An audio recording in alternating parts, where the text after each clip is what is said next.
நிலா கஷ்டப்படுறத பார்த்து சொல்லணும். நிலாவுக்காக 5 லட்ச ரூபாவை கடன் வாங்கலான்னு சொல்லிட்டு அவங்களோட ஓனர்கிட்ட போயிட்டு நடந்த எல்லா விஷயத்தையுமே சொல்லி கடனாக கேட்குறாங்க.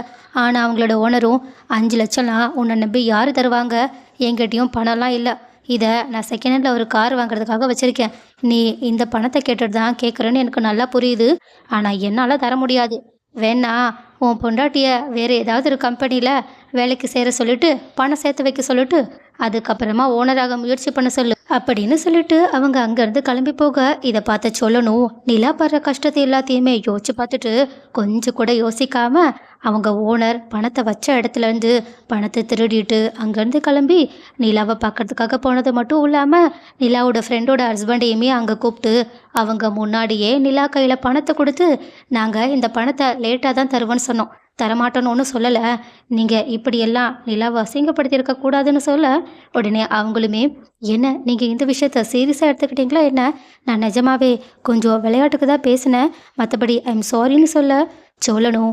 என்னதான் விளையாட்டுக்கு பேசினாலும் மற்றவங்களோட மனசை கஷ்டப்படுத்துகிற மாதிரி இப்படி பேசினது தப்புன்னு சொல்லிட்டு இந்த நிலா இந்த உன்னோட ஷேரை நீயே கொடுத்துருன்னு சொல்லிட்டு நிலா கையாலேயே அந்த 5 லட்ச ரூபாவை கொடுக்க வச்சிடுறாங்க. அதுக்கப்புறமா நிலா தனியாக கூப்பிட்டு 5 லட்ச ரூபா உங்களுக்கு எப்படி இவ்வளோ சீக்கிரமாக கிடச்சிது, இல்லை நான் ஒரு இடத்துல கடன் வாங்கியிருந்தேன், என்ன சோழன் கடன்லாம் வாங்குறீங்க, அதுவும் இவ்வளோ அர்ஜெண்ட்டாக, நீங்கள் எதுக்காக இந்த பணத்தை அரேஞ்ச் பண்ணணும், என்னங்க நீங்கள் பேசிக்கிட்டு இருக்கீங்க, நீங்கள் அவ்வளோ கஷ்டப்பட்டு அழும்போது உங்களை அசிங்கப்படுத்தும் போது என்னால் எப்படி பார்த்துட்டு பொறுத்துக்கிட்டு இருக்க முடியும், அதனால தான் அரேஞ்ச் பண்ணிட்டேன், இதுக்கப்புறமா போங்க கெத்தாக உள்ளே போய் நீங்கள் உங்களோட வேலையை பாருங்கள், நானும் வேலைக்கு கிளம்பி போகிறேன்னு சொல்லிட்டு அங்கேருந்து போயிடுறாங்க. அதுக்கப்புறமா ஈவினிங் வீட்டில் இருக்கவங்க எல்லார்கிட்டேயுமே சோழனை பற்றி நிலா பெருமையாக பேசிக்கிட்டு இருக்காங்க. ஆனால் நடேசன் தான் ஆமாம் உன்னை நம்பி எவன்டா 5 லட்ச ரூபாவை கொடுத்தாங்கன்னு சந்தேகத்தோடு கேட்குறாங்க.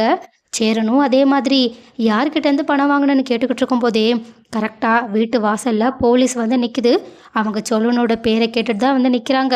இதை கேட்டுட்டு சோழன் செம்ம ஷாக்கிங் கூட இருக்காங்க.